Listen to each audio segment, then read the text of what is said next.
noches, muchas gracias por venir. Esta es la cuarta actividad que tenemos de NAP.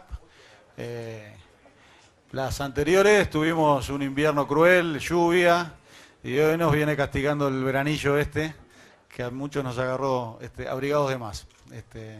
Gracias entonces por estar acá.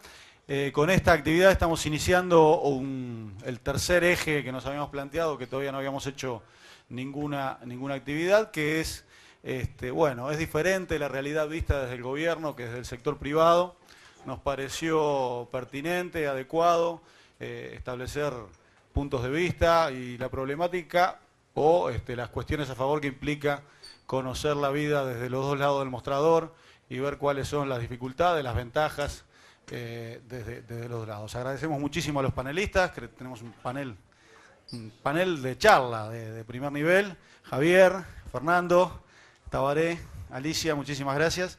Y sin más los dejo con los dos moderadores, Miguel y Pablo, que no sé quién es que arranca. Muchas gracias. Bueno, esperemos que sea una actividad que nos deje algo a todos. Bruno. Lo que pasa es que lo conocí ayer, recién nos presentaron y... Bueno, gracias Álvaro. Bueno, yendo al punto, vamos a ver cómo hacemos esta tarea de moderar a estos queridos amigos. Como decía Álvaro, vieron que nosotros estamos en el vértice de trabajo que tiene que ver con política, gestión y valores, y nos interesaba alargar conversando con 4 compañeros que han estado en el sector privado y en el sector público, y el eje es lo que está en la pregunta, ¿no, verdad? ¿Qué es lo que es distinto? Eso es básicamente lo que nos interesa entender hoy, es qué es distinto entre gestionar el sector privado y el sector público, a partir de una idea que hemos estado discutiendo en la NAP, que tiene que ver con que para la izquierda en general el Estado cumple un rol sustantivo. Entonces parece poco razonable que de la propia izquierda muchas veces se cuestione el valor de la buena gestión. Esta es una idea que alguna vez Fernando lo ha escuchado planteársela y yo creo que amerita.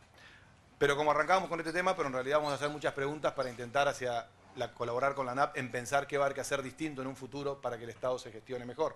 De hecho, los que entraron a la web vieron que levantamos un documento que se llama El Estado que Rinde, que intenta colaborar con un documento elaborado por un consultor americano bastante experto en estos temas sobre, bueno, cuáles han sido las experiencias en el mundo en cómo lograr que los estados sean más eficaces y cumplan mejor su rol en el desarrollo de la economía. Sin más, voy a empezar la primera pregunta, que en realidad es bastante personal, para que contesten los 4, que es, ¿con qué expectativas llegaron ustedes a los cargos, a sus responsabilidades? ¿Y qué fue lo que fue distinto luego de esos primeros 20 o 30 días o 90 días de trabajo, ¿no? ¿Qué es vos, Javier? Que tal vez fue el primero que asumió responsabilidad. Sí, bueno, buenas noches a todos. Es un gusto estar acompañándolos hoy en esta instancia a la cual me invitaron varios amigos que tengo aquí. Yo creo que las expectativas dependen mucho cuando uno ingresa en la función pública en un cargo ejecutivo, si tiene que venir como constructor o como bombero. Y es una imagen que algunas veces he utilizado porque es muy distinto cuando uno tiene que venir a apagar un incendio que cuando uno puede mirar el futuro con perspectiva y puede planificar, incluso a mediano o largo plazo. En el caso mío me tocó ingresar en el año 90, el año 89 fue el año de la hiperinflación que echó antes de tiempo a Alfonsín de la presidencia en Argentina. El déficit fiscal había sido del 6.7% del producto y encima habíamos votado una reforma constitucional que aumentaba en 2 puntos del producto el gasto en pasividades. Entonces, la proyección pasiva del déficit del primer año era casi 10% del producto y encima fue el año de las vísperas de la guerra del Golfo que llevó a subir en menos de 30 días 60% de los combustibles. O sea que imagínense ustedes el contexto, da para hacer planificación un contexto de esos, ¿no? Todos los planes que uno tenía, por supuesto, se mantuvieron, pero como tantas veces lo urgente le sacó tiempo y espacio a lo importante y hubo que apagar el incendio. Hubo que hacer un ajuste fiscal, hubo que hacer... que era parte de la planificación, porque evidentemente la veíamos venir. Pero bueno, hay otros quizá que pudieron entrar en un momento en que la situación estaba más cómoda, no quiere decir que sean menos los desafíos, porque, reitero, es tan importante el desafío del bombero como el del constructor. En aquella etapa también dio para trabajar el constructor y se hizo una rebaja de aranceles importante unilateral, primero, después fue todo el proceso de integración al Mercosur, hubo la piedra de toque de la eliminación de la inflación crónica, que se completó en la segunda mitad de la década y que dura hasta nuestros días y hoy es política de Estado. En fin, pero creo que vamos a ir rotando el uso del micrófono. Sí, yo también creo que sin hacer esta distinción entre si bombero o constructor, a mí me tocó ingresar en 2 oportunidades al gobierno. Entonces, quisiera hacer las diferencias de esas 2 experiencias de vida, bien diferentes. La del año 2005, yo diría que estaba tan cargada de emotividad y de ser parte, de tener algún papel a jugar en lo que era el primer gobierno de izquierda en el país, que creo que el manto de entusiasmo nos hizo aterrizar demasiado rápido en una realidad, a gestionar y administrar con complejidades importantes y con una carencia de habilidades notoria. El desfasaje entre habilidades constatadas y los desafíos que teníamos por delante era, yo diría, lo más importante. Fue una etapa de construcción por definición, porque llegábamos a hacer algo que nunca habíamos hecho. No hablo en primera persona, prefiero hablar en plural porque creo que esto lo vivimos todos y cada uno de los que participamos de aquella experiencia. Y la verdad es que las cosas, cuando uno llega al gobierno y llega en el primer año de gobierno, hay una cantidad de cosas que están preagendadas y que imponen lógicas de resolución, entre ellas hacer un presupuesto. En aquel caso, además, teníamos nada más ni nada menos que la necesidad de cerrar acuerdos con todos los organismos multilaterales de crédito, que vaya, si eran importantes en aquel momento, y no diría que teníamos fechas de finalización de cada una de las negociaciones, pero casi, porque cada vez que despejábamos o no despejábamos una incógnita relativa a esos acuerdos, implicaban cosas que ocurrían a continuación o no ocurrían. Y esa experiencia, que fue una experiencia, aparte de lo estrictamente profesional y de la comparación que puedo hacer con la actividad privada, fue una etapa maravillosa. Verdaderamente fue una etapa donde conocí gente maravillosa, donde formé parte de un equipo de gente con un entusiasmo igual o superior al mío, y donde nos encontramos además con mucha gente que estaba en la organización y que fueron verdaderamente pilares de todo el desafío que teníamos por delante.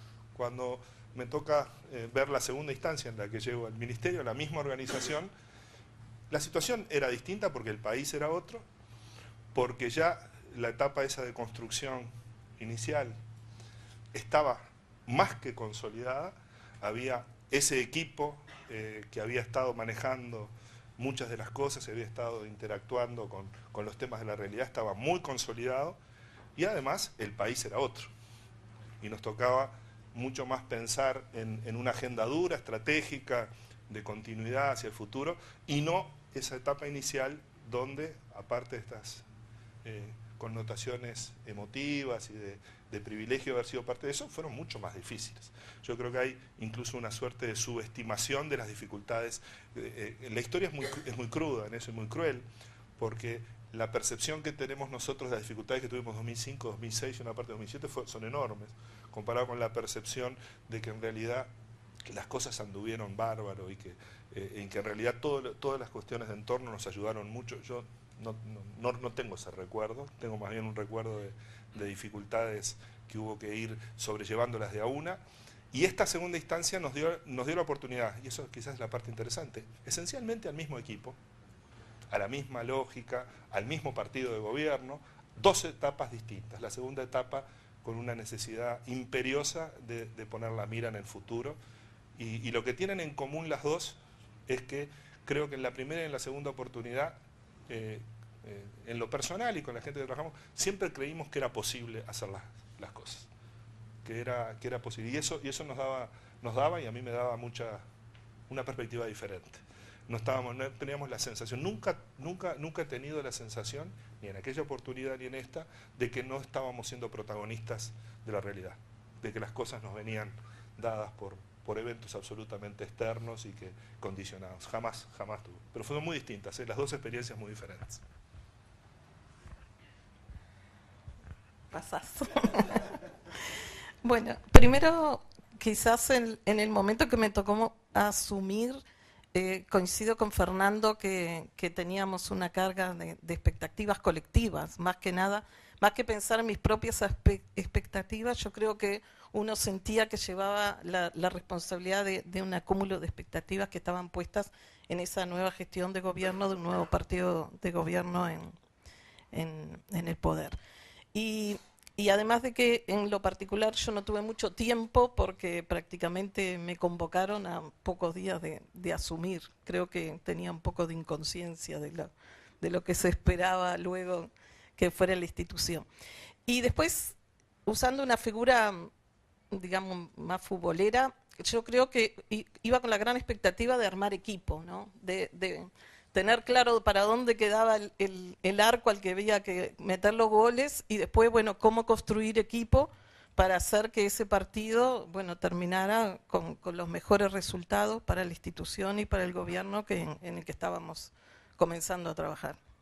Y tratar de evitar el caer en atajar penales todo el tiempo y, bueno, y ser el rebote, digamos, de los problemas.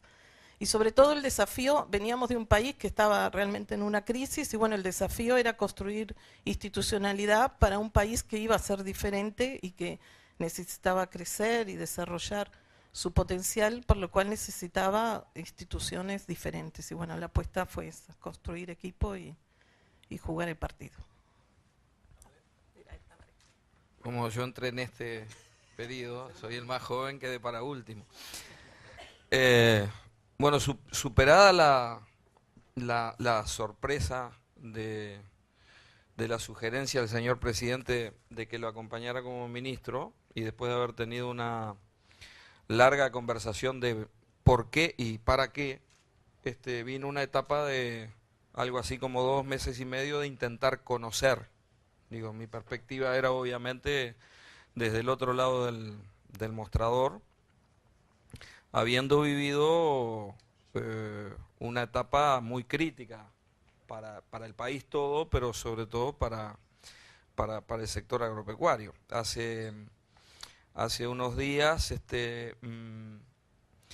cuando se comentaba el famoso documento de las cámaras, cuando uno leía, yo encontré un brecha del año 2002, donde estaba el planteo de las 24 cámaras empresariales que habían suscrito el compromiso de la concertación para el crecimiento.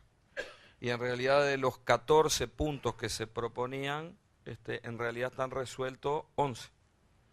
En ese sentido, la situación que tenemos hoy es muy diferente a la que yo conocí del otro lado del mostrador. Superada esa sorpresa, diría yo, inicial, el tema fue tratar de identificar dónde rendía más el esfuerzo, asumiendo de que había muchas cosas para hacer. La primera gran definición fue aceptando la importancia en nuestra concepción política que tiene el Estado, sobre todo que tiene la construcción de políticas públicas como instrumento al servicio de la sociedad, para corregir asimetrías y construir oportunidades, pero a pesar de eso, o mejor dicho, considerando eso, lo primero que hay que hacer es aprovechar las oportunidades que teníamos.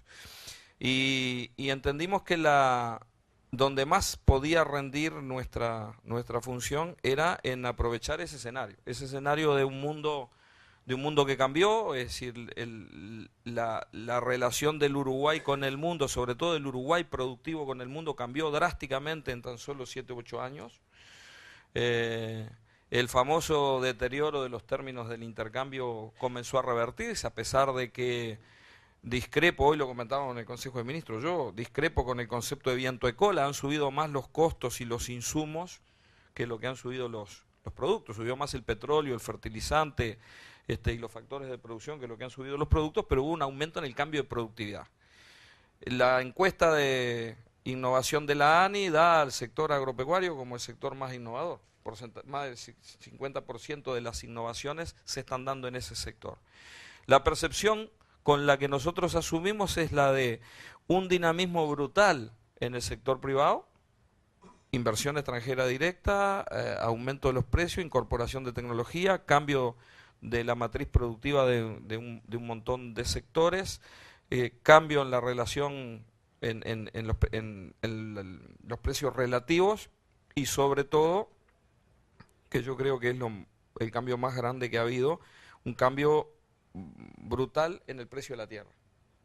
Es decir, el Uruguay, si miramos al Uruguay desde el punto de vista inmobiliario, multiplicó por 8, por 10 veces el valor de su tierra. Y tecnologías que eran conocidas desde hace años, que no se aplicaban porque no eran rentables, han generado una revolución productiva. Ese escenario de cambios, desde como yo lo veía, tenía una institucionalidad pública muy débil. Y no solamente muy débil desde el punto de vista institucional, sino también, entiendo, con algunas confusiones con respecto a dónde estaban los objetivos. Es decir, el problema es construir oportunidades en ese nuevo escenario de oportunidades, construirle oportunidades a los que si no hacemos algo quedan al costado del camino. Lo podemos hacer con una lógica de inclusión, o con una lógica de inclusión social, o con una lógica de inserción competitiva. Entonces, todo el tema de desarrollo, agricultura familiar e inserción competitiva de pequeños y medianos productores en las cadenas de valor, para nosotros era estratégico desde el punto de vista político, y fue una gran discusión, porque nosotros en la primera administración, de alguna manera el Ministerio de Ganadería, Agricultura y Pesca tenía política para la agricultura familiar. No tenía una política muy clara para lo que por ahí llamamos el agronegocio. Y lo que hubo que definir, no construyendo institucionalidad, sino construyendo imagen y generando políticas claras, fue para el mensaje de los que tienen que hacer el 80% de la facturación del sector agropecuario de este país, que es el agronegocio. Entonces, políticas claras de inserción internacional, políticas, profundizarlas, políticas muy claras de inteligencia comercial, en un vínculo permanente con los distintos actores de las cadenas productivas, tratando de identificar cuáles son los mercados potenciales y dónde hay que hacer el esfuerzo. Políticas muy claras de construir instrumentos, normativas y bienes públicos que nos permitieran que el escenario de corto y mediano plazo, motivado por un mercado demandante, no nos destrozara nuestra dotación de recursos naturales. Y el eslogan es intensificación con sustentabilidad.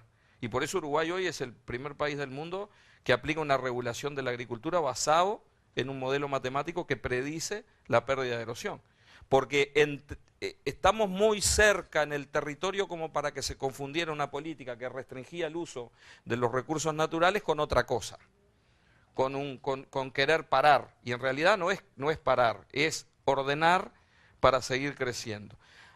Tercero, definir claramente que los objetivos son adaptar nuestros sistemas productivos a 20 o 30 años para adelante. Y eso implica adaptarlos en una matriz productiva diferente, pagando por los recursos de una manera diferente y frente a un clima que también va a ser variable. Desarrollo rural para generar la oportunidad y que esto no sea solamente el buen escenario económico, una forma de concentración de recursos naturales con tecnología, agrandando la escala y jugando la escala simplemente. Y quinto, que fue básico desde el punto de vista de la política pública, una articulación institucional permanente. La política pública agropecuaria se hace desde el Ministerio de Ganadería y Agricultura, pero se hace con el INIA, con el INALE, con el INAC, con todos los institutos que de alguna manera tienen que ver. Y recordemos que en el Uruguay esa institucionalidad es público-privada. O sea, el cable a tierra con el sector privado lo tenemos permanente a través de la institucionalidad. Con todo eso, el 80% del esfuerzo fue generar un rumbo, generar un camino, tener un programa, es decir, la política pública va en ese sentido y se construyen bienes públicos con una perspectiva de muy largo plazo. En la administración anterior se tomó una decisión histórica, que fue decir que la trazabilidad ganadera, que hoy es el ejemplo del Uruguay en el mundo, fuera desarrollada como un bien público de carácter universal financiado por el Estado y que le llegara a todos los productores, porque inicialmente se había planteado como una alternativa opcional, lo cual nos hubiera generado dos mercados, un mercado de primera y un mercado de segunda en nuestra principal cadena productiva. Y en esos términos fue la conversación que después de casi 4 años, puedo decir, la conversación con el presidente. Fue, usted a mí no me pida que yo vaya a gestionar una organización que tiene todas las rigideces que seguramente vamos a hablar después, por las preguntas que hicieron, de la cosa pública, porque yo no le voy a aportar demasiado en eso. Yo el aporte está en otro lado. Y así se armó el equipo. Se trajo a quien más sabe en materia de suelos, a quien de los que más sabía en materia de manejo de granos, y así sucesivamente, armando un equipo muy bueno desde el punto de vista técnico y empresarial, con un conocimiento profundo de la lógica privada, y también a la gente que necesita la convicción, yo diría la militancia, para asumir comprometidamente una tarea que es construir bienes públicos para un segmento, que no nos olvidemos son 2/3 partes de los productores de este país, que si no tenemos políticas diferenciadas, si no tenemos políticas direccionadas y especiales para promover esa inserción competitiva, reitero, no la inclusión social, porque un pequeño productor que tiene 250 hectáreas puede tener un ingreso muy bajo, pero está arriba de un capital de varios cientos de miles de dólares. Entonces la lógica de inclusión social en un país donde la agricultura familiar no es de subsistencia, es de transición o consolidada, parecería una forma de estar, como hemos hecho con el tema de la tierra y con otras cosas, importar problemáticas de otras regiones de América Latina que tienen problemas de campesinado cuando nosotros no lo tenemos. En esa efervescencia hubo que tratar de ordenar las cosas. Entonces, ¿con qué expectativa? Y con la expectativa de poder aprovechar el momento que, como bien decía Javier, si nosotros hubiéramos tenido que hacer todo lo que hemos hecho en una circunstancia de aftosa o de sequía, seguramente no lo hubiéramos podido hacer. Y por eso tenemos la doble obligación de tratar de aprovechar bien esta oportunidad. Gracias. Sí, hay dos cosas. Primero, Fernando dijo algo que anoté aquí y ahora Tabaré. Fernando hablaba de la carencia de habilidades al asumir y me sentí totalmente identificado con esa expresión, porque también allí hubo, en el caso nuestro, un equipo nuevo que llegaba a la función pública sin experiencia previa. Prácticamente ninguno de los integrantes del equipo, ya sea las figuras que en ese momento ocupaban los primeros niveles, cargos políticos y de confianza, como los que estábamos en una segunda línea de asesores técnicos, veníamos de una experiencia en la función pública. Entonces, también, y ahí es donde introduzco el concepto de Tabaré, de algún modo, no digo que le hicimos un bypass a la organización, pero hubo que armar un equipo con gente de afuera, de confianza, por lo menos al más alto nivel del ministerio, y no tanto... Bueno, y en paralelo gestionar la institucionalidad que ya existía. Quizá la carencia, viéndolo en perspectiva, fue no haber sentado las bases de una institucionalidad, que es lo que más le reconozco, en el caso del Ministerio de Economía, al tándem de Danilo y Fernando en estos últimos años.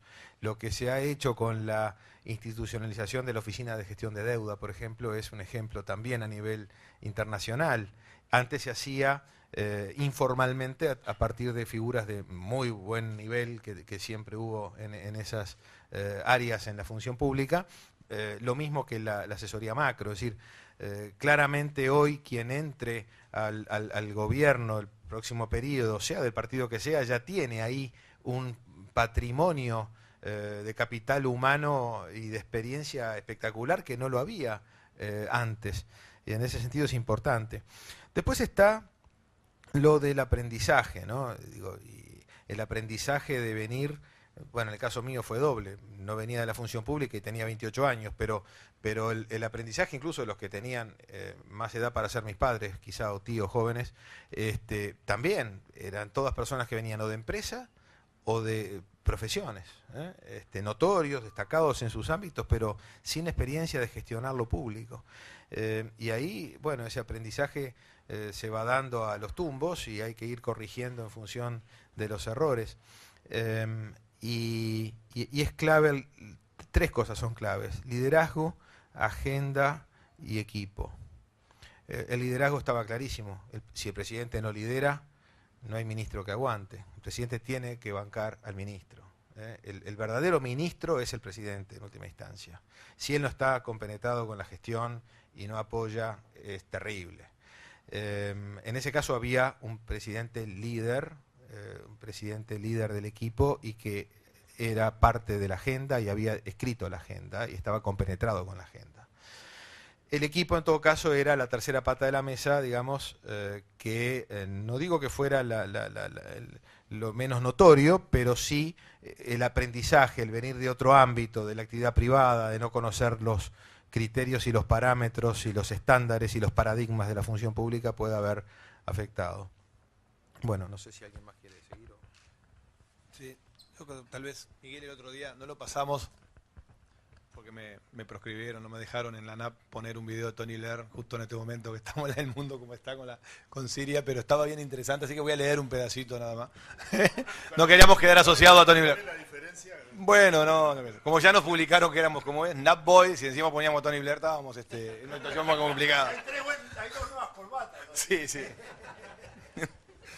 Así que lo voy a leer, pero yo creo que no, lo leo solo porque me parece que Miguel cierra con algunas de las cosas que ustedes estaban comentando, ¿no? En una entrevista a Tony Blair sobre gestión, algo parecido a esto que estamos haciendo acá, con perspectiva, le preguntan y él sobre el Estado que rinde, ¿no? Y él contesta, y déjenme explicarles cómo llegué a tratar de hacer esto en el Reino Unido, lo de mejorar el rendimiento. Porque uno de los problemas es ser un líder político, que es que las habilidades que lo llevan al cargo, donde usted persuade gente, donde usted tiene capacidades para hacer eso, para llegar al poder, es un conjunto de habilidades, pero aquí está lo curioso, que cuando usted efectivamente llega allí, esas habilidades no son de mucho uso, ¿no? Usted necesita un nuevo conjunto de habilidades, ¿verdad? Necesita pasar de ser el persuasor a ser el ejecutivo, el gerente general. Y eso es lo que hoy es muy duro, y yo lo encontré realmente duro, ¿no? Entonces la cuestión de si entre llegar y acceder un poco el origen de la pregunta, ¿no? Que Javier lo estaba planteando y Fernando también, y creo que intentó Valeria Alicia responder. O sea que un poco nos convoca a eso en las preguntas que siguen, tratar de seguir trabajando en el cómo en el futuro uno debería pensar estos temas, de liderazgo, de recursos humanos, de fijar objetivos. O sea que si algunas preguntas van a ir por ese lado. Pero antes de entrar en esa parte que Miguel le va a preguntar, tengo algunas preguntas personales a los cuatro, que voy a hacer dos yo y dos Miguel. Para Fernando, a quien más conozco y tengo más relación, y la pregunta es, ¿qué cambió en tu forma de interpretar la realidad económica de Uruguay luego de 8 años en el gobierno a cómo la veías desde Simbe? Déjame antes de responderte a esa pregunta, hacer un comentario sobre el material y la respuesta de Blair. Yo creo que ninguno de nosotros cuatro puede decir nada parecido a eso, porque ninguno de nosotros llegó juntando votos. Y me parece que esa diferencia que establece Tony Blair, probablemente entre muchos de nosotros esa experiencia exitosa de juntar votos no la hemos experimentado. Somos me parece, beneficiarios de esfuerzos en ese sentido que hace gente que sabe hacer eso y lo hace muy bien, y me parece que esa distinción vale la pena. Para decir también quiénes estamos aquí, porque no es cualquiera que haya entrado al gobierno, sino es gente que no llegó a través del mecanismo propiamente dicho de promoción política representativa, que es con los votos de la ciudadanía. Creo que ninguno de nosotros cuatro llegamos a los cargos que tenemos con esa... Pero lidiás con los que llegaron. No, pero yo lo que digo es que esa perspectiva, mi punto, y ahora voy a la pregunta sobre... Sí, pero me parece que vale la pena establecer la diferencia, porque el tipo de habilidades con las que traíamos y las que teníamos que ejecutar está bastante más cerca que el dilema que me parece que tenía este hombre, o al que hace referencia este hombre ahí cuando está hablando. Sobre la diferencia de conocimiento sobre la economía uruguaya de cuando mi etapa anterior en Simbe, en actividades anteriores que he tenido, es muy drástica. Es muy drástica la diferencia, porque uno había estudiado, aprendido y analizado una enorme cantidad de temas. En mi caso, eso también es el ejercicio de algunas profesiones en nuestro país, carece de especialidad. La economía tiene generalistas y los economistas en Uruguay terminan abordando y trabajando en una inmensa cantidad de temas en las que en otras profesiones, quizás no, pero en economía habías pasado, en mi caso, por cantidad de temas, de análisis, de estudio. Ahora, el tema es que eso es aprovechable, pero ¿cuál es el cambio importante? Es que ver la realidad en acción, ver los problemas en su justa dimensión y ver las dificultades que tiene esa realidad para mutar y el esfuerzo que hay que hacer para que esa realidad mute, es un cambio bien importante y en el que uno registra más aprendizajes y en el que las habilidades traídas son bastante insuficientes para abordar ese desafío. Yo creo que el acervo de conocimientos es tremendamente útil, pero mucho más importante es la capacidad de adaptarse al nuevo tipo de problemas que surgen. El problema más importante cuando uno está haciendo estudios, analizando o incluso opinando sobre cosas de interés general fuera de la toma de decisiones, es que se puede uno verdaderamente concentrar en los problemas de diseño. Las valoraciones que hacen a una fase de diseño, de conveniencia, de oportunidad, incluso en algunos casos. Cuando uno, creo que se vincula a la actividad de toma de decisiones, el problema es que las actividades de diseño conviven de la manera más dramática que se pueda pensar con los problemas de implementación y gestión de la transformación. Si uno, sobre todo, si quiere hacer transformaciones, que es bien distinto que el problema que uno habitualmente tiene en el mundo académico, aunque estudie problemas de implementación, aunque crea que haya pensado mucho en los problemas de implementación, la piel del implementador no es la del analista de la implementación. Son pieles completamente diferentes, posturas totalmente diferentes y con resultados, me parece, totalmente diversos. Yo creo que si tuviera que decir en esa combinación, esa tensión en lo que uno traía de habilidad y lo que tuvo que adquirir, es 50-50. No creo que hubiera sido sencillo entrar en las etapas estas más duras de implementación y de gestión de las transformaciones sin tener determinado acervo, pero creo que con ese acervo solo hubiera sido más fracasado todavía de lo que pudo haber sido. Algo de lo que dice Fernando, yo creo muy atinado, porque, digamos, por lo menos yo desde mi experiencia más en lo académico, ¿no?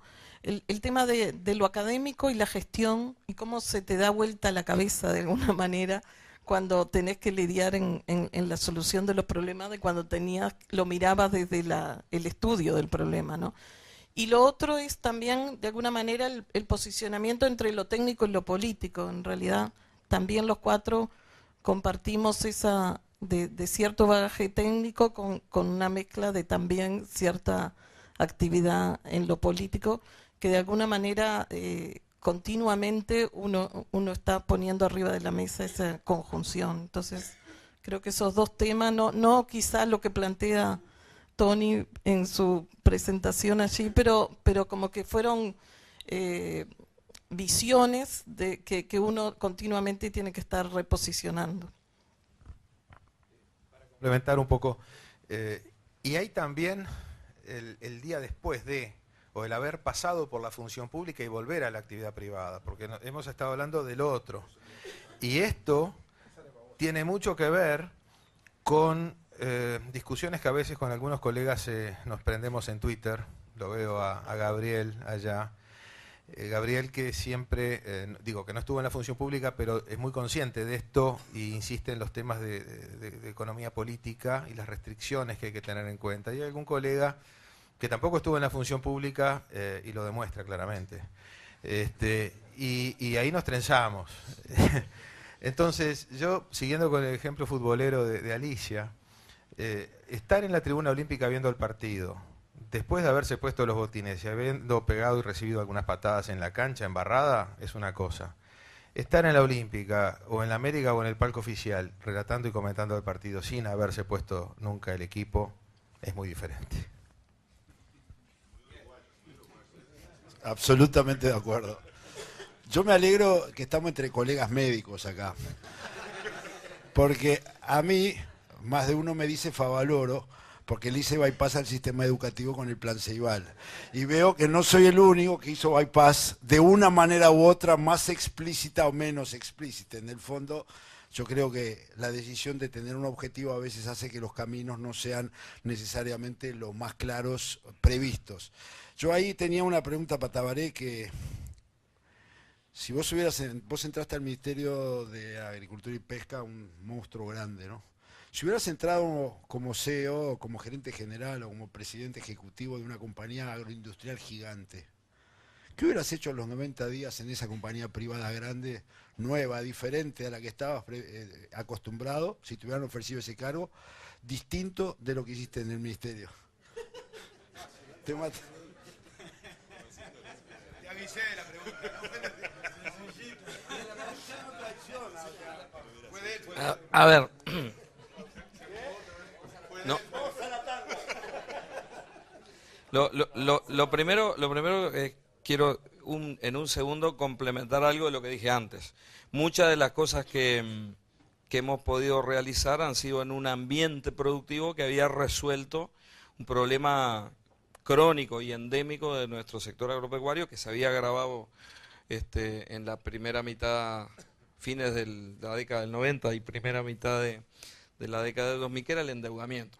Poco hubiera hecho el Uruguay si no se hubieran dado las condiciones que tuvo el sector productivo para el endeudamiento. Entonces, aclarado eso, porque si no hubiera sido injusta mi intervención anterior con respecto a lo que se hizo antes. En realidad, creo que si uno entra en una de esas empresas, que yo me imagino eso que vos decís, una empresa que tiene todo muy claro, que tiene un objetivo claro, que tiene un programa claro, que está en un régimen de competencia y por lo tanto tiene poco margen para equivocarse, porque si no queda fuera de concurso. A mí me quedó la sensación de que la mayor parte del esfuerzo de los primeros 90 días fue tratar de definir los objetivos y tratar de comunicarle los objetivos de todas las cosas que hemos querido hacer y que estamos haciendo en materia de políticas, mirando 30 años para adelante, ¿no? Partiendo de la base de que capaz que en algún momento en el futuro este país tiene menos dependencia del sector agropecuario, pero ahora y por mucho tiempo el desafío está en transformar nuestras ventajas comparativas naturales en inteligentes ventajas competitivas que nos permitan agregar valor, diferenciación, oportunidad de generación de riqueza. Y tenemos una oportunidad formidable de hacerlo. Ahora, tenemos que tener claro que los recursos naturales no son naturalmente renovables, son renovables en la medida que produzcamos de determinada manera. Tenemos que tener claro de que la función de producción en un país que tiene 80% de su ingreso agrícola definido en la estación del verano depende si llueve o no llueve. O sea, transformarnos en un país que cosecha el agua y la aprovecha en vez de dejarla transformarse en agua salada en el océano Atlántico es la clave de la transformación productiva de este país. Y eso ni siquiera estaba en la agenda. Entonces, transformar las cosas que para nosotros son importantes y estratégicas en tema de la agenda política fue un tema de los primeros 90 días y sigue siendo un tema 3 años después. Y por eso es que, sin haber juntado votos, a mí no me vota ni mi mujer, y ahora menos, seguro que no me vota. Sí, vota con Velar. En esa lógica, es que hemos pedido volada en la elaboración del programa, porque no podemos tener un programa de agro de una fuerza política que va a concluir 2 periodos de gobierno sin tener un ayornamiento muy sincero con quienes están llevando adelante la política pública en un país que cambió totalmente. No podemos tener en el discurso el diagnóstico de la década de los 70 cuando estamos en un país que exhibe el dinamismo que tiene. Entonces, eso tiene que ver no son los 90 días. Yo siento que todavía ahora, hoy hice un ejercicio PowerPoint mediante en el Consejo de Ministros, decir, bueno, ¿cuál es el mapa que tenemos que construir para el futuro Uruguay? En términos de recursos naturales, en términos de educación, en términos de descentralización. Pero tiene que ver necesariamente con la matriz productiva. Porque si lo hacemos solamente desde el punto de vista de la matriz de la educación y no tenemos en cuenta el mapa de la matriz productiva que queremos construir, lo que vamos a generar son técnicos que van a emigrar o van a seguir quedando en los 25 kilómetros de la costa. Y eso no fue tarea de los primeros 90 días. Yo siento que, que si hubiera tenido que estar en una empresa de la que vos describiste, ese tipo de cosas no me hubiera llevado 90 días, no me hubiera llevado ni una hora, porque eso está definido por alguien que define las prioridades. Y acá tenemos una definición muy macro, pero hay que construir todo esto. El Sistema Nacional de Información Agropecuaria.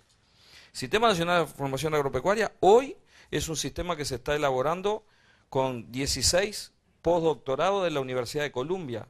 Es un sistema, vos que te gustan la computadora, donde cualquiera de la política pública o cualquier productor o empresario de este país va a poder saber qué pasó en la historia productiva de un determinado padrón rural.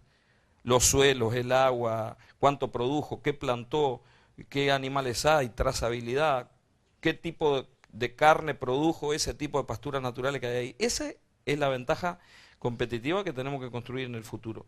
Y ese Sistema Nacional de Información Agropecuaria es hacer diferente lo que históricamente hizo el CONEAT, lo que históricamente hizo la DIEA, lo que históricamente, es decir, hicieron otras instituciones, de una forma que hoy no rinde. El Estado que rinde es el Estado, que es capaz de entender qué cosas tiene que hacer el Estado. Segundo, identificar cuáles son los bienes públicos que tiene que desarrollar, transformarlos en una política de Estado a largo plazo y que sean incorporados por los actores privados, que son los que producen, como elementos en su toma de decisión. Eso es construir previsibilidad. Y sin construir previsibilidad podemos tener el programa que querramos, pero el dinamismo de la producción en un país que exporta, o sea, naturalmente tiene que ser un país abierto porque sus relaciones con el mundo, la única manera de competir es diferenciándonos. Ese tipo de cosas, discúlpame que insista, para mí no está superado. Pasaron 90 días, pasaron 3 años y todavía tenemos que discutir esas cosas. Y vas a ver que las vamos a tener que discutir cuando se discuta el programa. O sea, no hay duda de eso. Javier, vos entraste a la política en lo que uno diría la sub-20. No por la edad, sino porque eras probablemente el más joven en aquella época. Después fuiste a la tribuna un tiempo, la Olímpica o la América, dependiendo. Si hoy tuvieras que volver a la cancha, que todavía estás en la edad, casi que podés ir a jugar de back central mañana, o sea que... digamos, está... Como Scotty. Como Scotty, por eso digo. Casi que hay lugar... Prefiero visera. Estoy de acuerdo, yo también. Si tenés que volver mañana a la cancha, ¿qué eres distinto si tuvieras escenarios parecidos a lo que tuviste? A ver, está bien la pregunta porque no me plantea qué haría de distinto en aquel momento. Para empezar, no podría responderlo porque en aquel momento no tenía un rol de primera línea. Era un junior, como tú bien decías, en el equipo y no era el líder del equipo ni mucho menos. Yo creo que haría muy, muy distinto todo, porque yo creo que los países y los procesos que se dan en los países, y en el caso nuestro, de nuestro Uruguay, es un caso paradigmático en ese sentido. Los gobiernos que asumen no son refundacionales. No creen que todo lo de antes fue malo y voy a construir todo desde cero.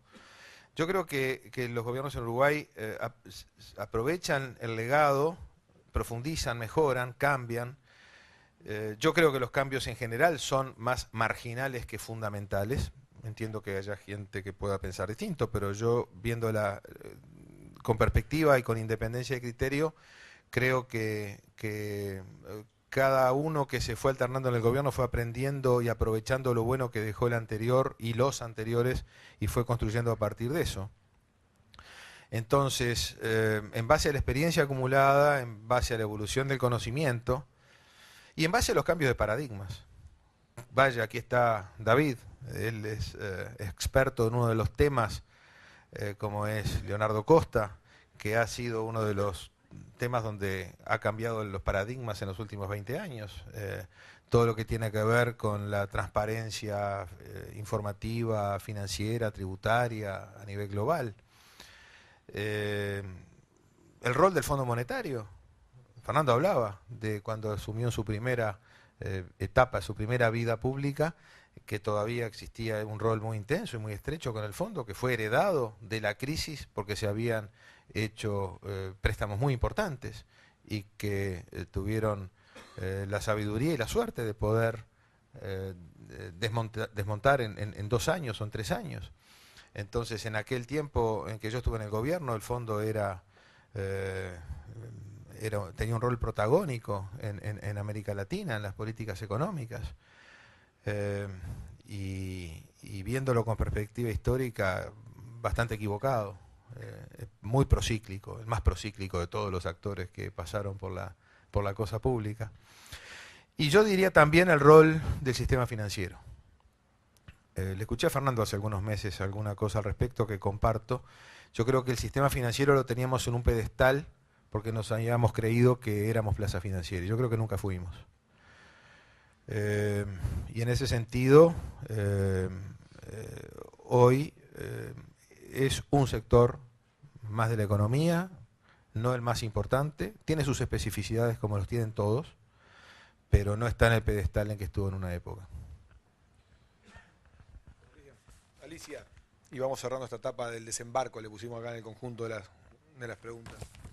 Cuando tú llegaste a la dependencia que te tocó dirigir, el conjunto de recursos, supongo, y tanto materiales, humanos y financieros, era una novedad, más lo dijiste recién. ¿Cuál fue tu actitud frente a eso? O sea, ¿cómo enfrentaste las restricciones que te generaban los recursos para algo que se preveía que iba a ser muy relevante en los años que venían, dado el contexto Uruguay y lo que estaba pasando en el mundo?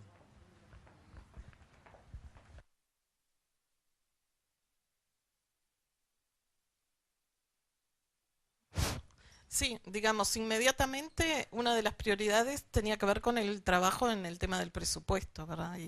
Y bueno, y ahí, por suerte, dentro del equipo que me tocó estar incluida, de alguna manera traían cierta experiencia del gobierno departamental de Montevideo y bueno, y eso ayudó en el proceso de generar rápidamente los acuerdos y las negociaciones. Hubo que aprender a negociar con economía también. Con Fernando nos encontramos varias veces tratando de convencer de las prioridades que tenía una agenda y un tema que en realidad no estaba en la agenda ni era prioridad hasta ese momento para gran parte del Uruguay productivo, ¿no? Y lo otro que bueno, de alguna manera es una oportunidad que, como decía Tabaré, de esas oportunidades que hay que aprovechar. Los temas ambientales en general venían con una impronta a nivel internacional y un desarrollo de cooperación y de fondos de cooperación que eran como una palanca, digamos, que de alguna manera permitía transitar en lo inmediato, pero que solo había que mirarlo como una oportunidad para construir una institucionalidad que encontraba nuevos desafíos y nuevos temas que nunca se había planteado el Uruguay, ¿verdad? Teníamos, por ejemplo, el tema de la implementación del Sistema Nacional de Áreas Protegidas, que era una ley que hacía más de 5 años que estaba aprobada en el país, pero de la cual todavía no se había dado ningún paso. Eso significaba muchos desafíos, era implementar las áreas protegidas en el territorio, con componentes públicos y privados, no era expropiando tierras, que era un camino inviable, sino a través de generar acuerdos con los actores productivos que estaban en el territorio. Y bueno, todo ese proceso de alguna manera tuvo, como decía, un componente de oportunidad de cooperación que había volcado a estos temas, pero también de negociación y de llevar a que eso luego se tradujera en mejores presupuestos. Que si bien crecían, también uno es consciente de que la plata es necesaria, pero no suficiente, porque no solo con dinero puesto en el presupuesto uno logra construir la institucionalidad. Tiene todo un proceso de trabajo con la gente, involucrando a los que tienen que hacer ese camino para que realmente se apropien de los nuevos objetivos y de y del trabajo. Eso que planteaba, creo que lo planteó Javier, el tema de entrar con un equipo, pero a la vez incorporar al equipo que ya viene con otra lógica de trabajo, con otra impronta, con otro ritmo, si uno quiere, de trabajo, todo eso, cómo reorientarlo hacia los nuevos objetivos que uno se plantea. Es un desafío y creo que, bueno, enormes dificultades, por decir una anécdota que me acuerdo que fue muy particular, en cómo se armaban los cargos, por ejemplo, en la oficina de servicio civil, ¿no? Tenían una impronta que yo le decía, eran los títulos de la Universidad de la República, y hoy se requieren capacidades que de repente no están en ninguno de los títulos o están en todo, ¿no? Como puede ser la gestión ambiental, o sea, y no entendían cómo a mí me daba lo mismo que pudiera tener en un cargo a una profesión o a otra, porque yo le decía, lo que necesito es que tenga esa mirada de integración de los temas. Bueno, eso era como chino para la Oficina de Servicio Civil, ¿no? Ese tipo de dificultades, bueno. Exacto, fueron barreras como que uno tiene que estar levantando todo el tiempo, poniéndolas en el costado para poder dar un pasito más. Bueno, vamos a entrar a los BIF un poco, preguntas más duras. ¿Sí? Vamos a hacer alguna pregunta un poco más directas ahora, ¿sí? Estas son genéricas, el que quiera agarrar el micrófono conteste. Los atributos necesarios para liderar en el sector privado. Como decimos, privado es no una empresa, puede venir de los partidos, puede venir de una ONG, del lugar que esté trabajando, un sindicato. ¿Son necesarios y suficientes para liderar en el sector público la transformación del Estado? ¿Alguien quiere agarrar Yo creo que los atributos necesarios para generar cierta situación de liderazgo, sea en una organización pública, privada, tiene rasgos en común. Me parece. El problema, para mí la tensión más importante en tratar de embarcarse en proyectos ambiciosos en el sector público, en el sector privado, tiene que ver mucho con, esto es elegí una sola dimensión sobre la que poner el énfasis, hay muchas otras, pero en el sector público es más fácil encontrarse con la ruptura entre esfuerzo y resultado. Es relativamente más frecuente que el esfuerzo y el resultado no vayan tan juntos. Entonces, eso implica, desde el punto de vista de la palabra liderazgo o cualquier cosa que tenga que ver con la administración de esa realidad, cualidades y características diferentes. ¿Cuáles? Yo creo que hay un problema en esta actividad, como cualquier actividad en la vida, tenés que estar dispuesto a aceptar la frustración del esfuerzo realizado y no recompensado. Bueno, pero en particular cuando estás en procesos en los que eso es muy continuo, implica una preocupación muy grande por eso, porque la frustración no está necesariamente vinculada a cosas que estaban bajo tu control, como pasa en muchas otras actividades de la vida, insisto, pero hay una tensión un poco especial en este sentido. ¿Hay alguna posibilidad de hacer cosas previas de preparación, de formación, de capacitación de gente que cuando le toque asumir en distintas etapas, o se va a aprender siempre estando? El que no tiene experiencia, ¿va a aprenderlo todo ahí? Yo creo que parcialmente yo te respondí a eso con la pregunta anterior. Decía, hay un 50% de lo que vos traías que es aprovechable y un 50% que lo tenés que aprender. Pero, a ver, en ninguna actividad de la vida, acá ha habido muchos amigos y amigas de mucho tiempo, si a determinada altura de la vida, que es la mía, uno pregunta, ¿qué fue más? ¿Lo que aprendió por experiencia y lo que aprendió por lecturas, conferencias asistidas o clases de las que participó? Yo creo que a esta altura tendríamos bastante consenso de que cada vez cuando uno camina más años en la vida, el peso de la experiencia y el valor de la experiencia, uno lo empieza a sobredimensionar cada vez más. Hay un momento en el cual uno está amortizando lo que aprendió en otros ámbitos y hay un capital que no deja de decrecer, que es el y en particular yo creo que la actividad esta en la que yo me encuentro ahora te dota de un capital, de un tipo de formación y de un tipo que no la conseguís en otras actividades fácilmente. Entonces hay que ser muy, muy cuidadoso, pero la experiencia importa. Quien no se vio sometido a problemas de toma de decisiones como los que ocurren en la actividad pública, de eso no entiende. Es tan simple como eso, aunque se lo cuenten otros. El problema de identificarse con el interés general y ser capaces de convivir con las particularidades y los intereses particulares es todo un tema, y administrar la frustración que es inherente a esta actividad. No hay forma de evitarlo, porque siempre hay un frustrado o un frustrante en cada una de las decisiones que uno tiene para tomar, porque estás arbitrando entre el interés general y el interés particular. Y el que se crea románticamente, o equivocadamente a mi juicio, que es posible construir sobre la base de la suma de esos intereses individuales algo que represente algo parecido a lo que ideológicamente nosotros consideramos que es el interés general, yo creo que está totalmente errado. Y por eso a veces yo creo que en las construcciones programáticas, ese tipo de cosas, cuando algunos empiezan a sumar las perspectivas sectoriales y se creen que eso es el bienestar general, el interés, yo creo que están totalmente equivocados, no entienden mínimamente en qué consiste la distancia entre esas realidades específicas y los problemas de cada uno de los ciudadanos, de cada uno de los sectores, de cada una de las empresas, y lo que es el interés general. Me parece que estas cosas tienen que ver con una actitud. Yo creo que en el sector público lo peor que puede hacer uno es no entender que está en el sector público y creerse que está en el sector privado. Yo creo que es lo peor que puede hacer. Creerse que sigue en el sector privado en términos del tipo de intereses en los que pensaba y las dimensiones en las que pensaba es completamente diferente. Y yo creo que esa distancia, en un país como Uruguay, eso hay que cultivarlo. Si nosotros queremos que desde lo público se represente algo parecido al interés general, hay que tener mucho cuidado con estas cosas. Muchísimo cuidado. ¿Puedo complementar algo?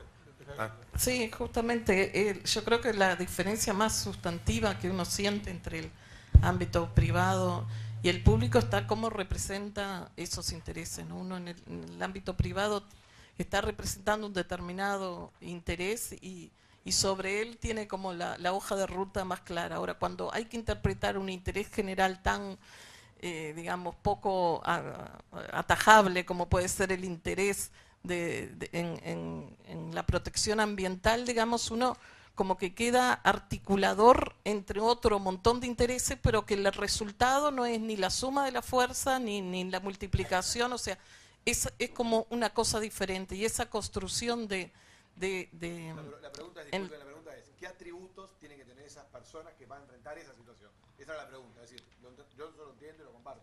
La pregunta es, ¿los atributos son distintos? Vuelvo a hablar de la frustración. Sí. No.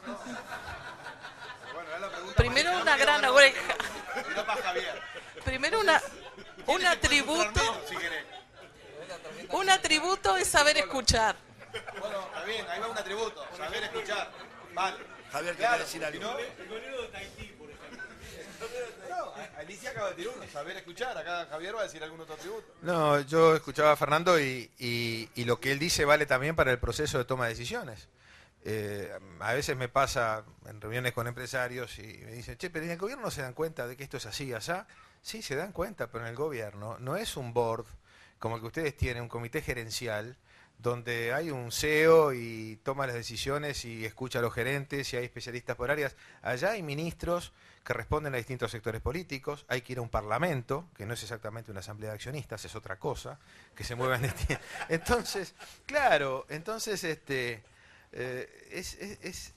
así, hay un divorcio a veces entre el sector, la cabeza privada y la cabeza pública, que el privado que no pasó ni le interesa pasar jamás por lo público, no va a entenderlo nunca. Y el que pasa por lo público, que vio cómo era antes y ahora tiene esa dosis extrema de frustraciones que decía Fernando, también es cierto. Tenés en la función pública un tema de pelear todos los días. A ver, yo quizá es más para otro momento de la charla, pero yo tengo un recuerdo en el año 90, entramos al gobierno, una inconsistencia entre política monetaria, política fiscal, la inflación se va al 130% a fin de año y el salario real cae un 15, un 20%, lógicamente, con la historia aquella de desindexar, que pedía el Banco Central, en fin. La cosa es que llega un punto en que había habido un deterioro del salario real que podía ser justificado en los fundamentos en el corto plazo, pero que como cosa de mediano a largo plazo no tenía fundamentación. Ahí surge Rafael Michelini que entra a tejer entre La Calle y Pepe Delía una mesa de diálogo que se mantuvo en secreto durante mucho tiempo, y La Calle me nombró a mí, el secretario de Presidencia y yo en particular, y Delía nombró a Juan Manuel Rodríguez, con quien nos hicimos muy amigos en ese momento. Y bueno, y tejimos en un apartamento del centro, cerca del ministerio, que tiene 2 entradas, incluso como si fuéramos novios, ¿no? Que no se podían ver, un acuerdo que fue espectacular. El ministro de Trabajo no tenía conocimiento del acuerdo, pero involucraba directamente su cartera, pero estaba agradecido y feliz de los resultados del acuerdo. Y algunos halcones del equipo económico estaban terriblemente en contra del acuerdo, porque era haberse flexibilizado, por decirlo elegantemente.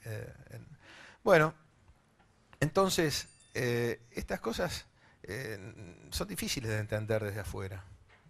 Y seguramente Fernando debe tener en estos 7, 8 años experiencias por el estilo, de esas cosas que uno tiene que tejer y tejer. Y bueno, esa salió bien, pero como esas cuantas que uno termina mal y se frustra. O a veces, yo me acuerdo que a Fernando le dije un día, cuando éramos los dos candidatos a ser ministro, él terminó siendo felizmente él, no yo, me alegro de que haya sido él. Le digo, mirá, si vas al ministerio tenés que ir desde el Parlamento. Tenés que ir desde el Parlamento, porque te van a ver distinto, te van a ver como uno de ellos, como uno del club, del sindicato de políticos, y no como el técnico que viene a ocupar un cargo sin votos, los no votos que no tenemos nosotros 4. Entonces, en fin, son cosas que vienen al caso, ¿no? Es decir, cuánta frustración, cuántos golpes por cosas que no hacen a la esencia del macroeconomista, que es el ministro de Economía. Y hablo de él y no de ellos porque tenemos la misma profesión y somos muy amigos. Pero cuántos garrones uno se come, cuántos tropezones uno recibe y da por cosas que no son específicas de la profesión de uno y tiene que pasar por ellas en el ejercicio del cargo y después terminan afectando el ejercicio de lo que es propiamente de uno, ¿no? Miguel. A ver, está claro que hay un tema humano, hay un tema político y hay un tema de gestión. O sea, estamos hablando de distintos planos. O sea, claramente la sensación que muchas veces uno tiene es que yo no me gusta hablar de gestión, no me gusta hablar de qué es lo entregable, qué es lo que se dio, qué es lo que se armó, qué es lo que se terminó. Pero a veces esa frustración puede estar relacionada con lo político. Pero el día a día después hay que cumplirlo. Entonces, una pregunta que a mí me da vuelta es en el tema de las negociaciones. O sea, todos ustedes han estado en negociaciones en el lado privado y han estado en negociaciones en el lado público. O sea, el Uruguay es un país muy especial negociando, o sea, nunca termina una negociación. ¿Cómo la ven ustedes? ¿Cuál es la gran diferencia? ¿Por qué es tan difícil algunas cosas negociar de una manera o de otra? Porque son las mismas personas de repente. Y ahí hay que negociar, ¿no?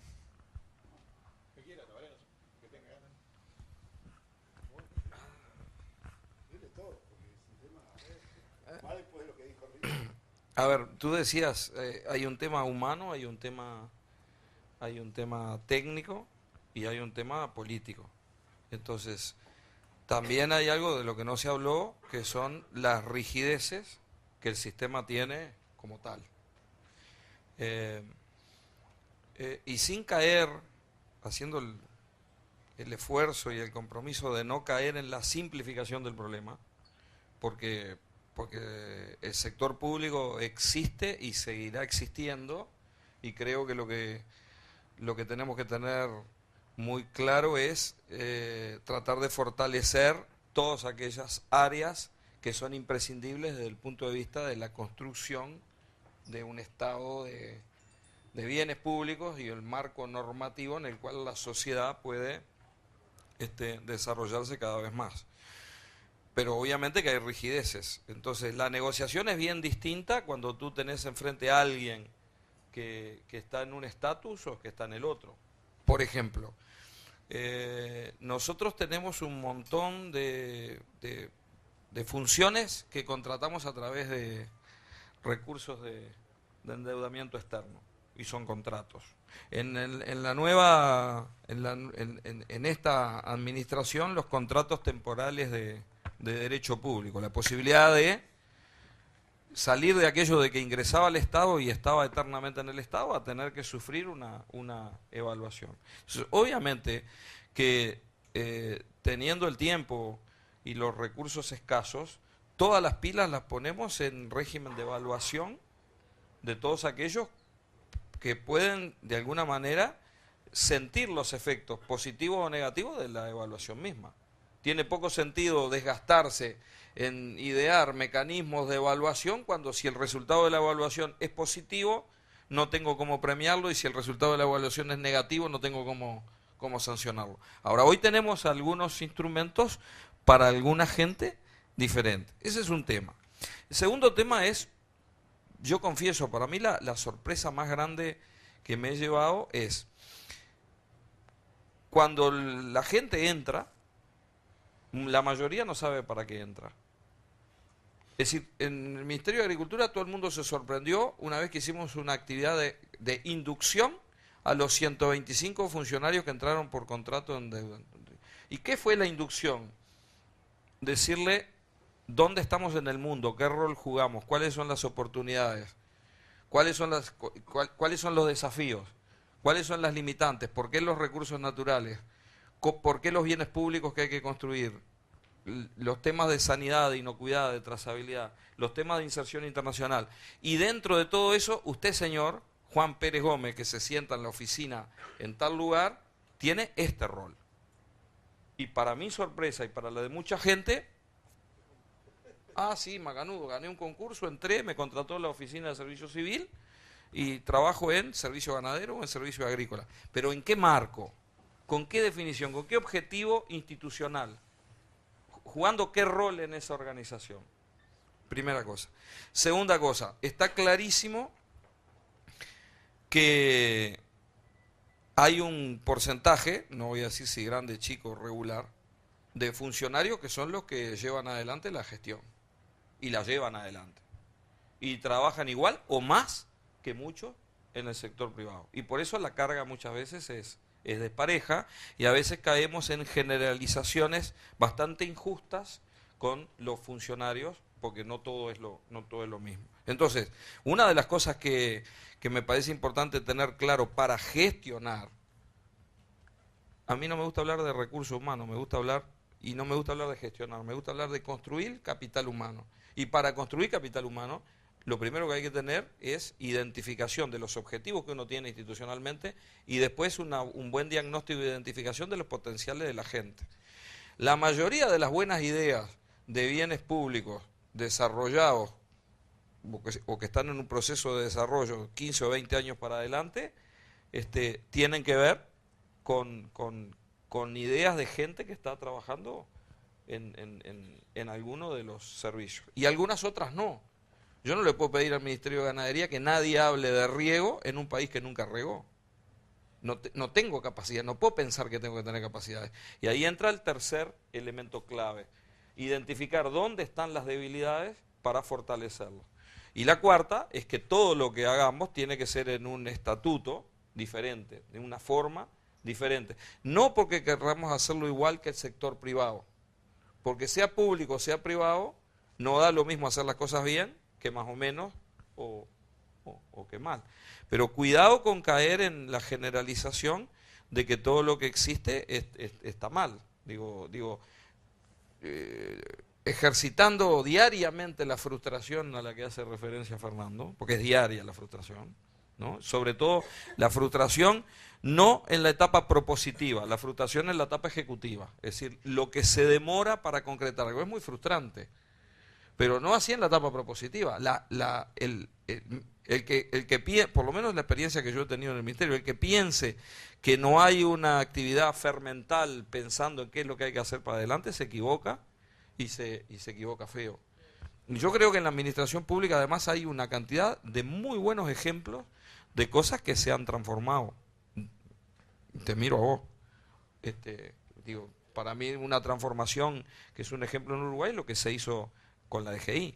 Entonces, ¿quién dijo que no se puede transformar? Yo creo que se puede transformar. El tema es tener claros los objetivos, saber cuáles son las limitaciones, tomarse la antifrustración todos los días y poner los recursos en un régimen en el que se pueda evaluar el resultado.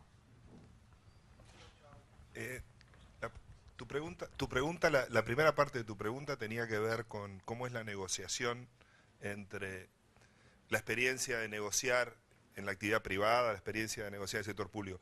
El sector público te ofrece una variedad bastante amplia de ámbitos y de formatos de negociación, que cada una de ellas es bastante diferente. Por ejemplo, una cosa es, y a nosotros nos toca con cierta frecuencia, en el Ministerio de Economía, negociar el país con terceros.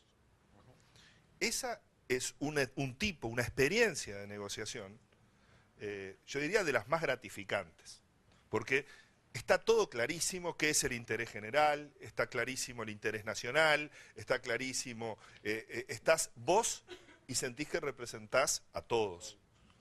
Y yo diría, de estas instancias de negociación, algo que el sector privado en general no te ofrece nunca una oportunidad de esto, salvo que seas el negociador de una institución que abarca toda una colectividad suficientemente grande. Pero digo, esta es una primera. Después lo que pasa es que en la actividad, en el sector público, aparecen multiplicidad de ámbitos de negociación, son todos muy distintos unos de otros, y esos, cada uno son más iguales o más diferentes a los que te encontrás en el sector privado.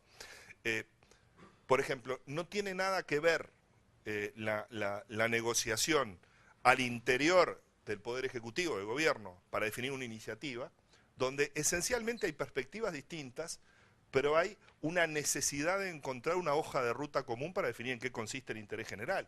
Eso el sector privado no necesariamente te vas a encontrar con eso. En el sector privado te vas a encontrar con el siguiente dilema. De la negociación hay dos resultados: la competencia o el acuerdo. Mi experiencia es que las cosas más difíciles en la vida son coordinar y cooperar. Las cosas más difíciles que hay en la vida, por algo, desde el señor Nash en adelante hemos aprendido mucho respecto a la fragilidad de los equilibrios de cooperativos. En el sector privado son esos dos formatos. En el sector público, por ejemplo, al interior de definir una iniciativa, hay una fase de negociación que es transaccional necesariamente. Es transaccional y el ejercicio es transaccional en sí mismo. Hay que ponerse de acuerdo, perspectivas distintas para poder tener una iniciativa. Ni que hablar que esta no se parece en nada, aunque tenga una parte transaccional, con la negociación que hay entre iniciativa del Poder Ejecutivo y la negociación de los respaldos en el Parlamento. Es un tipo de negociación absolutamente diferente y en donde los grados de flexibilidad tienen que ser mucho mayores necesariamente. Y las perspectivas seguramente bien distintas. Y ni que hablar cuando a uno le toca en el sector público estar de árbitro de negociaciones de privados. Y esto pasa también. Esto también ocurre. Hay una parte de esto que es como una parte rara de la negociación. En la negociación salarial es bastante claro, pero hay muchos más ámbitos en el cual el sector público termina a través de su decisión asumiendo un papel de equilibrio en una negociación. Una negociación entre partes privadas a veces. Entonces, yo creo que en el sector privado está mucho más fácilmente definido la función objetivo, está mucho más fácilmente definida. Quien va a negociar en representación de un interés privado tiene muy claro qué es lo que va a negociar. Y la contraparte normalmente tiene exactamente la misma actitud y la misma formación. Entonces, me da la impresión de que son cosas diferentes. La variedad de situaciones que te encontrás negociando en la actividad pública son mucho más diversas que las que yo me había encontrado en mi actividad privada. Ahora, nunca estudié negociación. Por tanto, lo que estoy diciendo casi es inductivo. Estoy dando los razonamientos o las experiencias que surgen de haberlo hecho, pero no de haberlo capaz que alguien que está formado en este tipo de cosas, y dicen, son todas iguales, ¿no? Son todas sus partes diferencias muy menores entre cada una de ellas. A mí me pesaron muy distinto en la espalda cada una de estas 4 tipos de negociaciones diferentes. Sí, era cortito que vos decías qué habilidades se precisaban y bueno, una era escuchar, la segunda es habilidad para negociar. Esa, como dice él, no hay escuela. Sí. Yo no puedo debatir, pero algo debería poder parecer como pregunta, me voy a salir del libreto. Compartiendo, digamos, de que lo que uno puede aprender, digamos, con la experiencia de sustantivo, lo decimos todos los que tenemos 50, digamos que es un activo, tiene que haber algún mecanismo, ¿sí? Tiene que haber algún mecanismo en trasladar institucionalmente aprendizajes al Estado para que alguien que nunca estuvo en el sector público, asume un cargo que va a ocurrir, tenga algún camino recorrido. Entonces, capaz que la pregunta es, ¿qué se puede hacer para que la institucionalidad, lo que uno deja en los ministerios, en las agencias, ayude? Porque si no, digamos, es como que no hay forma de formalizar el aprendizaje. Es una pregunta difícil, digo, pero creo que debe haber algún mecanismo, ¿no? Porque si no es como que decir, tenemos 2 riesgos, o siempre hay que llamar a alguien que ya estuvo, pero para haber estado, seguramente desde unos cuantos años. Entonces hay un círculo medio vicioso, digamos, en la argumentación, que me parece que habría que pensar que algunas cosas desde el punto de vista de formación, institucionales, de la combinación entre el que asume desde la política, el que asume de la técnica y los cuadros técnicos de los ministerios deberían ayudar. Es decir, si cuando uno entra a un ministerio, los cuadros técnicos de carreras estuvieran muy bien formados, institucionalizados, porque hay una política de remuneración, de pagos, no ayudaría, digamos, que al que asume que viene del mundo de la política o de lo privado funcionara mejor. Porque va a haber una sensación que muchas veces caen en instituciones en la cual no había atrás un sustento. ¿Se entiende la pregunta? Es decir, algo deberíamos poder hacer para que, porque bueno, ese es el rol que quiere tener este debate, es qué podemos construir para que no dependa solo de la calidad del que nombran, que es importante. Había una pregunta por ahí que la vamos a saltear, pero es importante a quién nombro. Bueno, está bien, pero como toda actividad en la vida, o sea, no es lo mismo el técnico, cambia. Pero debería haber algún mecanismo en que el Estado sea más fuerte en sí mismo y que no solo dependa de a quién nombra o nombra el presidente, ¿no? No sé si entiende la pregunta, Javier. Yo para divertir un poco. Sí. No, yo creo que es... Sí, pero es muy difícil porque es muy intuitu personae la cuestión. Por más que tuvieras una Escuela Nacional de Administración Pública y tuvieras funcionarios expertos, al final del día lo que decía Fernando es...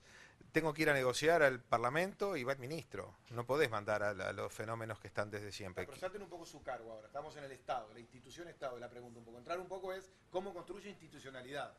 Algunas decisiones subieron en este periodo de tiempo. Se generaron agencias, se descentraliza, se le trasladó funciones a ONG, no sé, hay distintas, se privatiza, se van tomando, se quiere cambiar el régimen funcionario público. O sea, de alguna manera, ¿qué podemos ir aprendiendo de cómo puede el Estado como tal?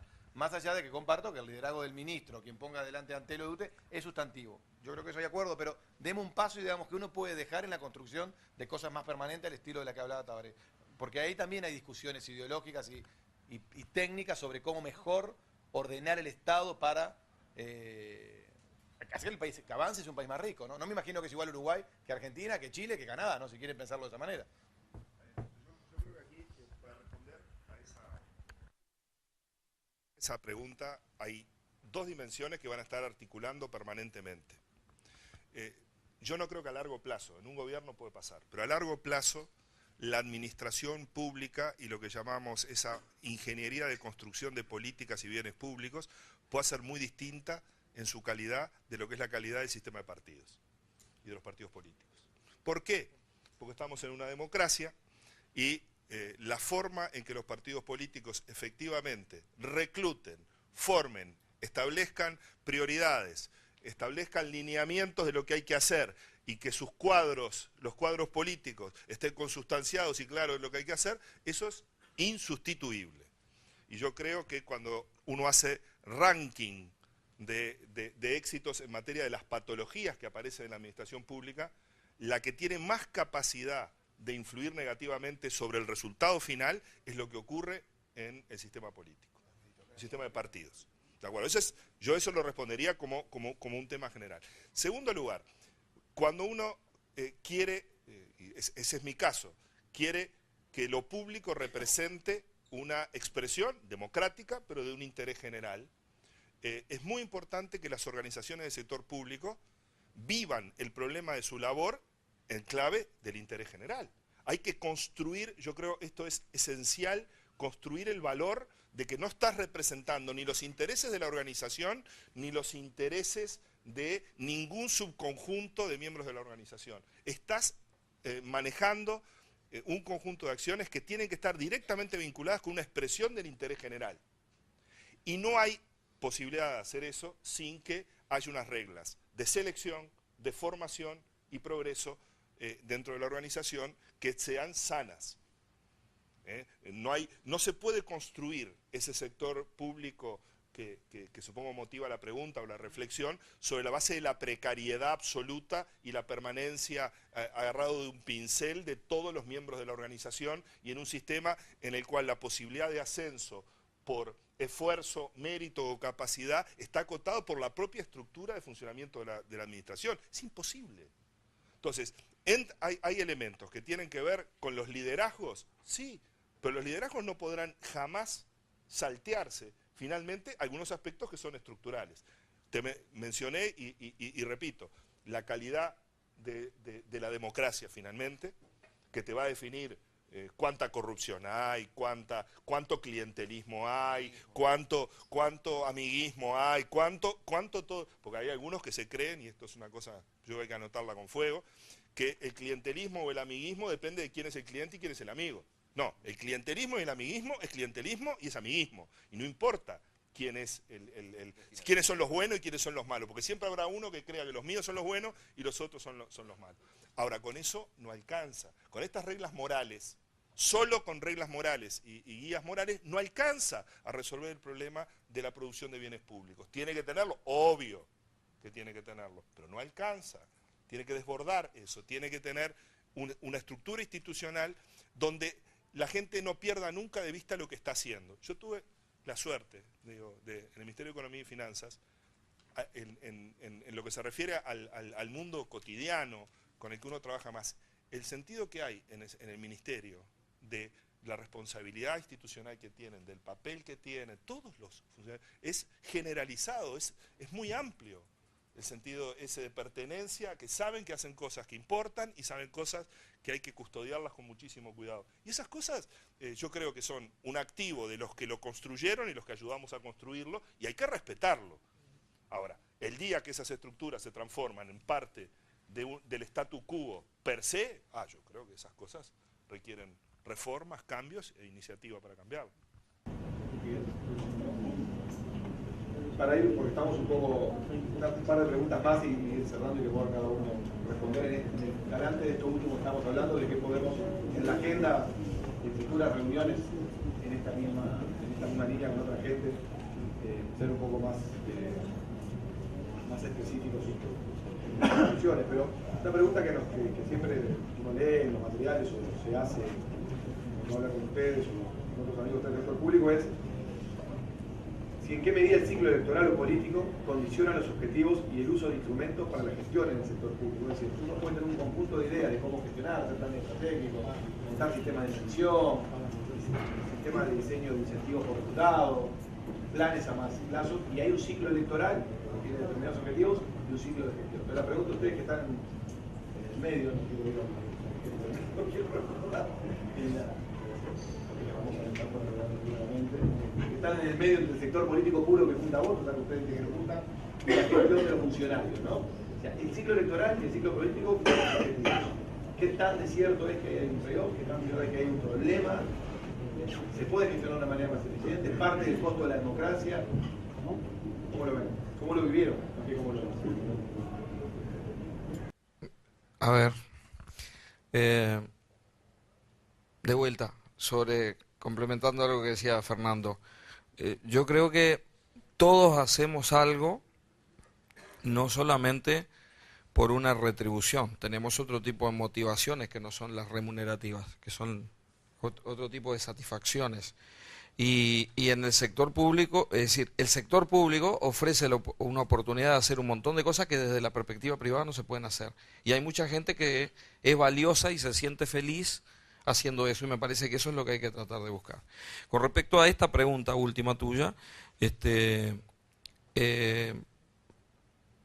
yo ni me lo cuestiono.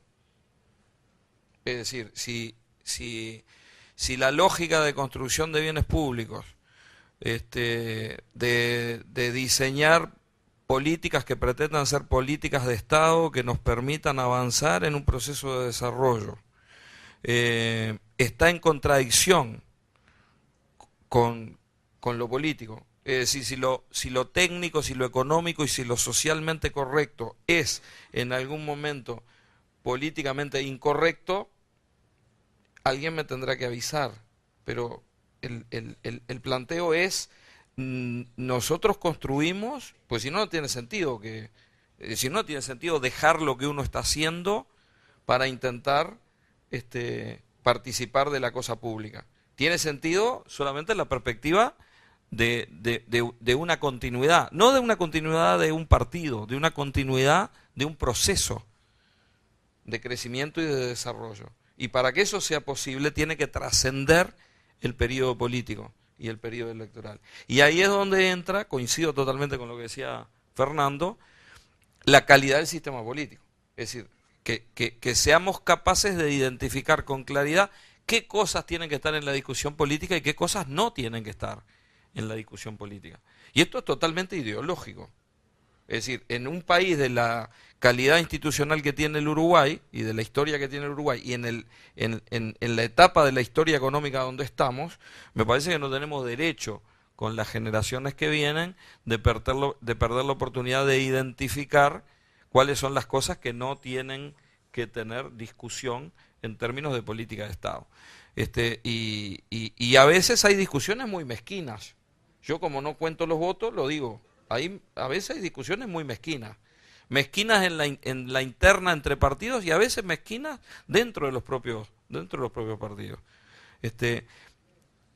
Si como país, no estoy hablando como fuerza política, si como país no somos capaces de identificar con claridad aquellos objetivos superiores, y esto no son palabras huecas, que tenemos que encontrar, entonces la calidad institucional y la calidad de nuestro sistema político quedará expuesta. Y creo que todos los que con voto o sin voto participamos en la cosa pública tenemos la principal obligación de transmitir esto con total claridad.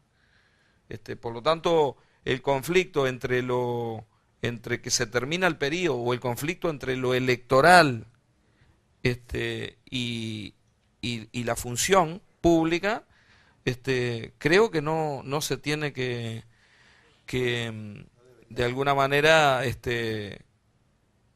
prostituir en la discusión.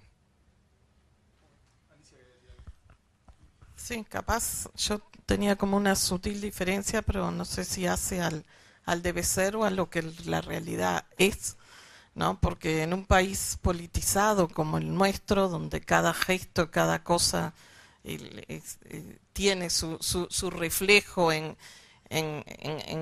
cómo se lee en los ciudadanos, las políticas públicas hacen también a los resultados de los procesos políticos. Entonces, digamos, la campaña electoral, por decirlo de alguna manera, lo notamos todos ya, empieza a tener las acciones y los resultados y la manera en que se miden esos resultados y la manera en que se muestran esos resultados, y eso tiene un reflejo en los ciudadanos que están esperando determinadas cosas de las políticas públicas. Por eso siempre no podemos desconocer que la variable de cuando empieza el gobierno y cuando termina, y uno sabe, aunque haya estado poco en el gobierno, sabe qué cosas puede hacer cuando empieza y qué cosas puede hacer cuando sale, ¿no? Entonces, digo, creo que es parte de la realidad uruguaya y más vale entenderlo y hacerlo parte de ese proceso que trabajar sobre un deseo que en realidad creo no es la realidad que uno ve cada día. No, yo para ir cerrando, ¿querés decir algo? Sí, Fernando. Yo creo que esa preocupación porque la política trascienda y las acciones de la política y las acciones gubernamentales trasciendan al periodo en el cual uno está ejerciendo sus actividades, me parece que es parte de eso que Alicia decía, la calidad de la forma en que los políticos, los partidos actúan y piensan el futuro, ¿no? Y eso ya creo que debe estar suficientemente valorada la importancia que tiene esa capacidad de actuar. Ahora, lo jurídico importa también en todo esto, y es que Uruguay tiene la constitución que tiene y la organización institucional que tiene.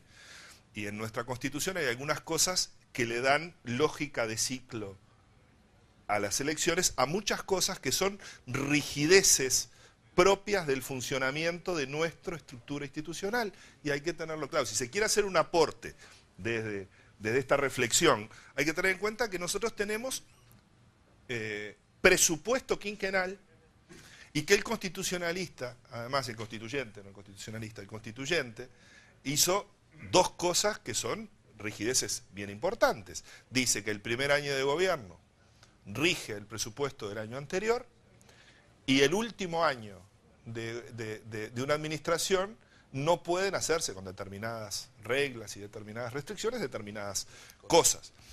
Y el hecho de que haya un ciclo de 5 años reglado de esta manera y gobernado por un presupuesto quinquenal que después tiene ajustes anuales, nos convierte en un ejemplo bien diferente desde el punto de vista institucional y político, en términos de ciclo político, de los gobiernos que se eligen y pueden caer en cualquier momento, y que pueden llamarse a elecciones anticipadas por faltas de respaldos parlamentarios o porque la conducción del gobierno decide llamar a las urnas para resolver un problema o para aprovechar una circunstancia en la cual el propio ciclo político resuelve con impulso o atenuando determinados tipos de problemas. Entonces yo creo que no hay que ser en esto, me parece, simplista en términos de esa vinculación entre ciclo electoral que tiene en su estructura institucional racionalidades que yo creo que son parte de las cosas que le dan cierta consistencia a nuestra estructura institucional. Distinto es, y ahora simplemente un comentario, asimilar que la influencia sobre la gestión del ciclo electoral da lugar a cualquier naturaleza de oportunismos y desviaciones. Pero eso son, lo que pasa es que son dos cosas distintas. Yo preferiría que me hubieras preguntado, ¿el ciclo electoral te pone ante circunstancias oportunistas en las cuales se actúa condicionado por las... Bueno, eso es una pregunta, pero me parece que es otra pregunta distinta que la que La pregunta es lo segundo que está planteando, y no por entrar en el debate ahora, estábamos hablando de gestión y la responsabilidad de lo que gestionan. ¿Es una excusa el ciclo electoral para no hacer las cosas que hay que hacer? No era que el ciclo electoral era una pregunta, eso era la pregunta que estaba. El tema es que a nadie se le ocurre, con estas reglas institucionales y este modo de organización, a nadie se le ocurre desplegar una agenda nueva en el mes de diciembre del año previo a las elecciones, con una agenda nueva. A nadie se le ocurre porque no hay forma de llevarla adelante. Entonces, claro que lo hay. Ahora, si en el diseño multianual hay o no una lógica incremental, y yo diría, en un presupuesto quinquenal, fíjate, el presupuesto de inversión... Fernando, déjame hacerte la pregunta. A ver, la pregunta sería, o la pregunta no, lo que uno debería tratar de reflexionar acá es, lo que decidan hacer en el primer año de gobierno respecto a lo que van a hacer los 5, es clave. Todo lo demás, ¿es esa la interpretación? No es esa la interpretación. La interpretación es la siguiente. Por ejemplo, si tú estás en un escenario en el cual vas a hacer una apuesta a las políticas, fortalecer las políticas de vivienda, y no te das cuenta que desde el día que aprobaste las normas que te van a permitir actuar, hasta que está la primera vivienda construida, pasan desde esa fecha más de 2 años y medio, y no te das cuenta que eso va a llegar en régimen en el año electoral, y a eso le querés llamar oportunismo electoral, bueno, lamento, ¿qué voy a hacer? Es así. Pues no hay otra forma de hacerlo. Si vos, parte de la gestión es hacer reestructuras administrativas que requieren de leyes trabajosamente negociadas y aprobadas en el Parlamento durante 3 años y se realiza en el último año, ¿y qué querés hacer? Así es la política, así son las cosas, así ocurren los tiempos. Pero eso no tiene por qué ser oportunista. El resultado fiscal puede ser que los años electorales siempre son años de peor resultado fiscal. Es histórico. Pero eso, la regularidad empírica no necesariamente es una patología. La patología es la conducta, pero no la programación. Si todo está programado desde el primer día, hay cosas que maduran a lo largo del periodo de gobierno. Insisto, diferenciar entre oportunismo vinculado al ciclo electoral y decir que el ciclo electoral influye sobre la conducta gubernamental son dos cosas absolutamente diferentes. Sí. Yo quería, digamos, está claro de que gente que está trabajando en el Estado o en el gobierno o en los gobiernos viene o porque fue elegida por los votos o porque fue seleccionada para ocupar cargos. Como reflexión final, ¿cómo se puede hacer para incorporar más gente a estos roles y más gente joven? Porque uno de los temas, acá, yo soy la sub-70, ustedes están en la sub-60, yo no pregunto de Alicia, está en la sub-50, pero ¿cómo podemos hacer para, de alguna manera, atraer gente de 35, 45 años? El caso de Javier fue probablemente una excepción en la historia de nuestro país y probablemente tenía que ver con esos años 90, la salida de la dictadura y una cantidad de otras cosas. Pero ¿cómo podemos hacer para incorporar gente de 35, 40, 40 y pico de años a ocupar esos roles también? Porque parte de esa sangre que se necesita tiene que venir también de gente más joven, ¿no? Depende de quién los elige, ¿no? Si los que eligen tienen 70 y pico, marca un poco la cancha, salvo que tengan una cabeza muy moderna. Pero en realidad las personas que pasan por esas posiciones son elegidas por cierta meritocracia, por ciertas reglas de juego, ya sea porque fue descollante su actividad privada, académica, empresarial, gremial, ya sea porque se allegó al líder y al candidato con tiempo suficiente como para generar un vínculo y una relación y ganar su confianza, ya sea porque tiene votos y le dan una posición política de ministro por los votos, que también hay ministros con votos, digo. Entonces, en última instancia es el líder. Insisto en lo que dije al principio en mi primera respuesta. El líder de un gobierno, el líder de una gestión, es clave de punta a punta de lo que pasa en ese periodo. En la selección de los cuadros, en las reglas de juego de la meritocracia, en la construcción de equipos, en la aprobación, sino en el diseño de la agenda, porque a veces que los presidentes no son constructores de agenda, pero son compradores de agendas y asumen la agenda que otros hicieron. ¿Quieren decir algo más? ¿Ahora no? Bueno, muchas gracias. Nos acaban de llamar de Canal 10, que nos contrataron con Miguel para dirigir un programa de 2 a 3 de la mañana en Canal 5. Hasta luego. A esa hora todavía hay audiencia.